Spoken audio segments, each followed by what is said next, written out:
चलिए जानते हैं आज की देश और दुनिया की सिलेक्टेड काम की और महत्वपूर्ण 50 बड़ी खबरों को मात्र 10 मिनट में। पर अभी तक आपने वीडियो को लाइक नहीं किया है तो वीडियो को लाइक कर दे।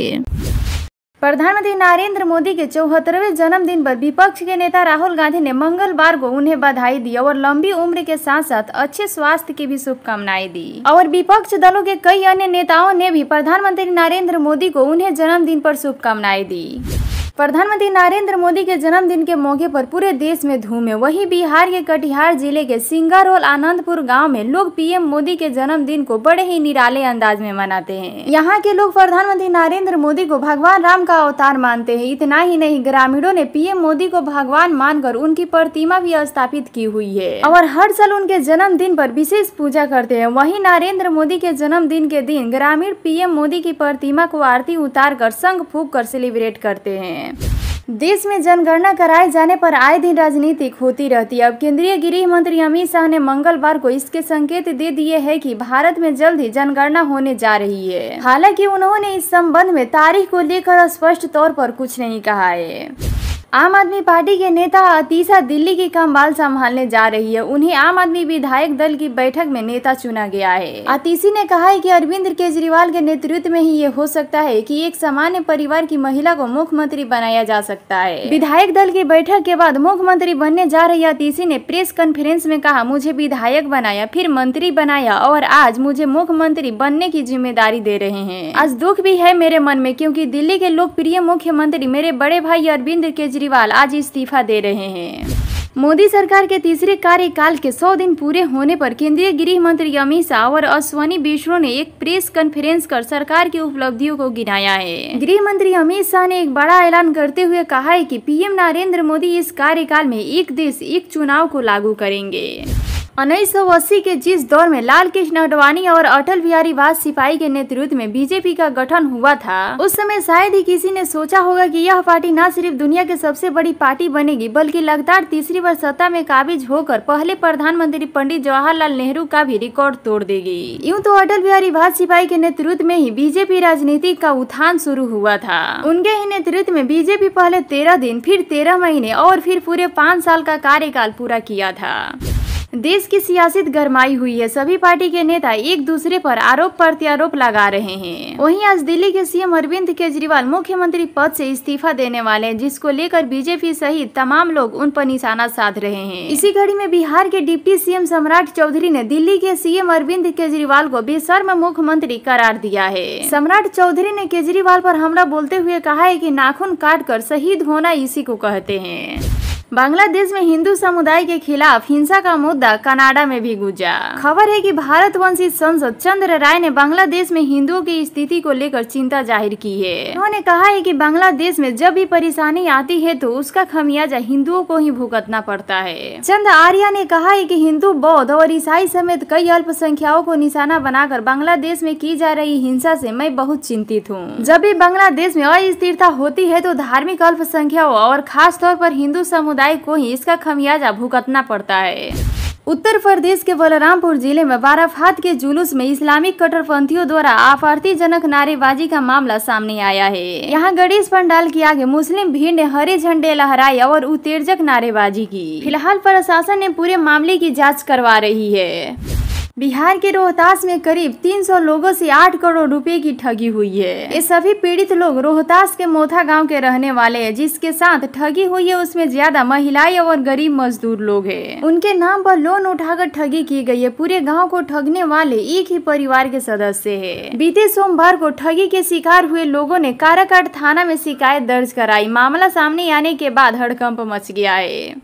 उत्तर प्रदेश के बरेली जिले में ईद मिलादुन नबी के जुलूस के दौरान सरदार वल्लभ भाई पटेल की प्रतिमा के अपमान की घटना सामने आई है। रिपोर्ट के मुताबिक इस्लामिक कट्टरपंथियों की भीड़ में शामिल कुछ लोगों ने सरदार वल्लभ भाई पटेल की प्रतिमा को जूतों की माला पहनाई। इस घटना में शामिल आरोपियों की संख्या 8 से 9 बताई जा रही है। पुलिस ने मामले की जाँच शुरू कर दी है। उत्तर प्रदेश के मुख्यमंत्री योगी आदित्यनाथ ने सोमवार को त्रिपुरा के मुख्यमंत्री डॉक्टर माणिक साह के साथ सिद्धेश्वर मंदिर का उद्घाटन किया। इस दौरान उन्होंने पड़ोसी मुल्क पाकिस्तान और बांग्लादेश के हालातों पर चर्चा की। मंदिर के उद्घाटन कार्यक्रम में लोगों को संबोधित करते हुए सीएम योगी ने कहा कि पाकिस्तान मानवता का कैंसर हो गया है, जो पूरी दुनिया के लिए नासूर बन चुका है। आजादी के समय का कांग्रेस नेतृत्व और जोगेंद्र नाथ मंडल अगर मिलकर मुस्लिम लीग की साजिश को विफल कर देते तो यह नासूर अस्तित्व में ही नहीं होता। जब तक पाकिस्तान का ऑपरेशन नहीं होगा तब तक इसका इलाज संभव नहीं है। पाकिस्तान का इलाज शुरू हो चुका है। दिल्ली की राजनीति में बड़ा बदलाव देखने को मिल रहा है। आम आदमी पार्टी की विधायक दल की बैठक में फैसला लिया गया है कि आतिशी दिल्ली की नई मुख्यमंत्री बनेगी। इस फैसले के बाद बीजेपी ने अपनी पहली प्रतिक्रिया दी है। बीजेपी सांसद मनोज तिवारी ने आतिशी को बधाई देते हुए कुछ अहम बातें भी सामने रखी है। मनोज तिवारी ने आतिशी को 3 महीने के भीतर दिल्ली की जनता को परेशानियों को हल करने की चुनौती दी है। उन्होंने कहा है कि अब देखते हैं कि आतिशी कैसे जनता को खुश करती है। अरविंद केजरीवाल ने दिल्ली की जनता को रुलाया, अब देखते हैं कि वह कैसे जनता को खुश करती है। मनोज तिवारी ने विकास कार्य पर जोर देने की सलाह देते हुए कहा है कि दिल्ली में कई मुद्दों पर जनता परेशान है, जिन्हें जल्द से जल्द सुलझाना जरूरी है।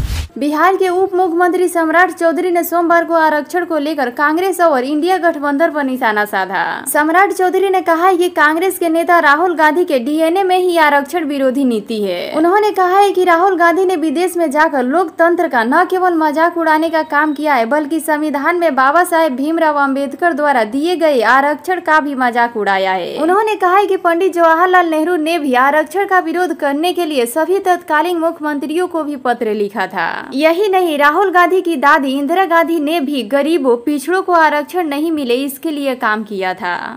प्रधानमंत्री नरेंद्र मोदी का आज यानी 17 सितंबर को जन्मदिन है। वे 74 साल के हो गए हैं। पीएम मोदी का जन्म 17 सितंबर 1950 को गुजरात के वाडनगर में हुआ था। उनके जन्मदिन के मौके पर भाजपा समेत राजनीतिक दलों के नेताओं और अन्य जानी मानी हस्तियों ने भी शुभकामनाएं दी है। विदेश से भी पीएम मोदी को जन्मदिन के शुभकामनाएं संदेश भेजे गए हैं। इस दौरान राष्ट्रपति द्रौपदी मुर्मू, केंद्रीय गृह मंत्री अमित शाह, रक्षा मंत्री राजनाथ सिंह, विदेश मंत्री एस जयशंकर और कांग्रेस अध्यक्ष मल्लिकार्जुन खड़गे ने पीएम मोदी को बधाई दी और उनके उत्तम स्वास्थ्य की कामना की। हाल ही में सुमित चौहान द्वारा दिए गए एक बयान ने समाज में व्यापक भेदभाव और असमानता पर गंभीर सवाल खड़े कर दिए हैं। उन्होंने कहा है कि श्रवण की बेटी देश की बेटी होती है, लेकिन दलित की बेटी सिर्फ दलित की ही बेटी होती है। यह बयान समाज में व्यापक जातिगत भेदभाव और दलितों के साथ होने वाले अन्याय को उजागर करता है। सुमित चौहान ने अपने बयान में इस बात पर जोर दिया कि जब किसी श्रवण लड़की के साथ यौन अपराध होता है तो समाज में बड़ा आंदोलन खड़ा हो जाता है। उदाहरण के तौर पर निर्भया कांड और कोलकाता के आरजीकर मेडिकल कॉलेज की घटनाएं सामने आती है, जिसमें समाज ने एकजुट होकर आवाज उठाई। लेकिन जब दलित बेटियों के साथ जघन्य वारदात होती है तो समाज का वही उत्साह और समर्थन देखने को नहीं मिलता है। कांग्रेस संसद एवं लोकसभा के विपक्ष के नेता राहुल गांधी हाल ही में अमेरिका के दौरे पर गए थे। राहुल गांधी अमेरिका में 3 दिनों तक रुके। इस दौरान उनके कई बयान चर्चा में रहे। राहुल गांधी ने अमेरिका में कई विवादित बयान दिए। उनके बयानों की न सिर्फ भारत में ही बल्कि पाकिस्तानों में भी खूब चर्चाएं हुई। हिमाचल प्रदेश के एक छोटे से कस्बे में एक मुस्लिम दुकानदार पर हिंदूवादी लोगों द्वारा हमला किए जाने की घटना से राज्य में तनाव का माहौल पैदा कर दिया है। रिपोर्ट के मुताबिक दुकानदार को न सिर्फ पीटा गया बल्कि हमलावरों ने हमला करते समय नारे भी लगाए, जैसे कि यह देश हमारा आपका, नहीं किसी के बाप का, नहीं किसी के बाप का। यह घटना कांग्रेस शासित हिमाचल प्रदेश में हुई है, जिस पर विपक्ष और सोशल मीडिया पर लोग राहुल गांधी और कांग्रेस पार्टी से सवाल पूछ रहे हैं। आलोचकों का कहना है कि जो कुछ भाजपा शासित राज्य में मुसलमानों के साथ हो रहा है वही अब कांग्रेस शासित राज्य में भी देखने को मिल रहा है। पश्चिम बंगाल के सीएम ममता बनर्जी को डॉक्टर्स की मांगों के आगे आखिरकार झुकना ही पड़ा। कोलकाता में ट्रेनिंग डॉक्टर की रेप और हत्या के बाद से डॉक्टर्स में काफी उबाल देखा जा रहा है और अपनी मांगों को लेकर वह लगातार विरोध प्रदर्शन कर रहे हैं। सोमवार को सीएम ममता बनर्जी ने जूनियर डॉक्टर की 5 मांगों में से 3 मांगे मान ली है, जिसके बाद माना जा रहा है कि प्रदर्शनकारियों का गुस्सा थम सकता है।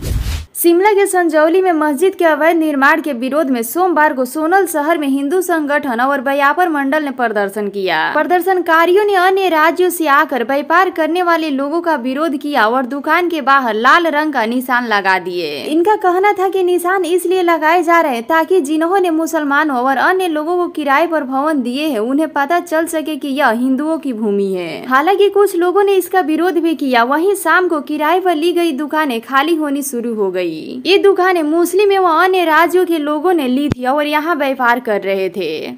समाजवादी पार्टी के अध्यक्ष और कन्नौज के सांसद अखिलेश यादव ने अपने पुतले जलाने पर अपनी राय रखी। इस दौरान उन्होंने कहा कि मैंने साधु संतों के खिलाफ कुछ नहीं बोला है, हालांकि मैंने मठाधीशों के खिलाफ बोला है। जहां मैंने देखा और सुना है कि मेरे पुतले जलाए जा रहे हैं, वहीं मेरे 6 पुतले जलाए गए। अगर हम चाहे तो आधे घंटे में 600 पुतले जलवा देंगे। एक इंटरव्यू के दौरान समाजवादी पार्टी के मुखिया अखिलेश यादव ने बताया कि यूपी में जब से बीजेपी की सरकार बनी है तब से लगातार बड़ी तादाद में साधु संतों की हत्या हो रही है।